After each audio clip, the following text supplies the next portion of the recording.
Hello madam, శివలింగాన్ని తీసుకొస్తున్నారు. అక్కడ చూడండి. ఓం నమః శివాయ. ఓం నమః శివాయ. ఓం నమః శివాయ.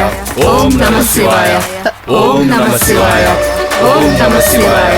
ఓం నమః శివాయ. ఓం నమః శివాయ. ఓం నమః శివాయ. శివైక్య కామన శివాయ. శిరసు మీద శివాయ. ఓం నమః శివాయ. ఓం నమః శివాయ. ఓం నమః శివాయ. ఓం నమః శివాయ. ఓం నమః శివాయ. అక్కడ చూడండి మేడం, అక్కడ. ఎక్కడ? శంభో శంకర. ఓం నమః శివాయ. కనిపించట్లేదు. ఒక్క నిమిషం ఉండండి.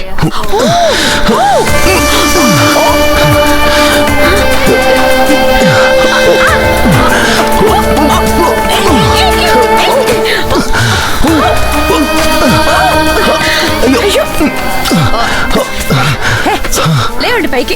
ఏంటి మీరు? జరగండి. బా ఏం కనిపించలేదు. పోండి అవతలకి. అయ్యో,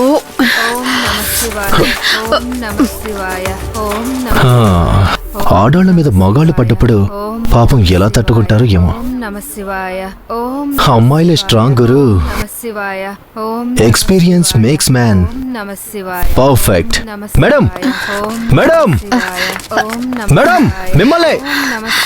మేడం,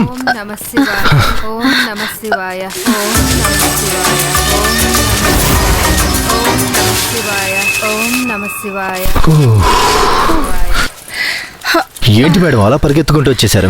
మీరేమన్నా పిటి ఉషా చెల్లెలా? నీ వల్లే శివలింగం చూడడం కుదరలేదు. I'm sorry, I'm really sorry. ఆ శివలింగాన్ని చూడాలనేమీ లేదు. దాని గురించి కంప్లీట్ గా తెలుసుకుని వచ్చాచానని మీకు తెలుసు కదా. ఈ అడవిలో ఉండేది సాధారణమైన శివలింగం కాదు, అది వజ్రలింగం. ఆ వజ్రపు లింగానికి 2000 సంవత్సరాల చరిత్ర ఉంది.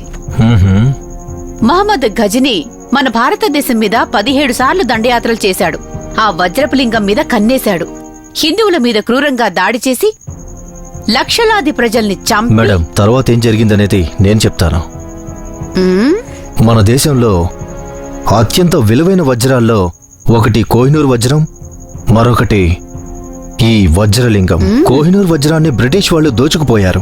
కానీ ఈ వజ్రలింగాన్ని శివభక్తులు మొహమ్మద్ ఘోరీ అమానుష దాడుల నుండి తప్పించుకోవడం కోసం లింగాన్ని తీసుకొని అడవిలోకి పారిపోయారు. ఆ వజ్రలింగ మహత్యం వల్ల కష్టాల నుంచి గట్టెక్కారు. ఆ తర్వాత వారు అడవిలోనే జీవితాన్ని గడుపుతూ అడవి మనుషులుగా మారిపోయారు. ఇప్పటికీ ఆ అడవిలోనే ఉండే జనం ఆ వజ్రలింగాన్ని ఆరాధించుకుంటూ కాపాడుకుంటూ ఉన్నారు.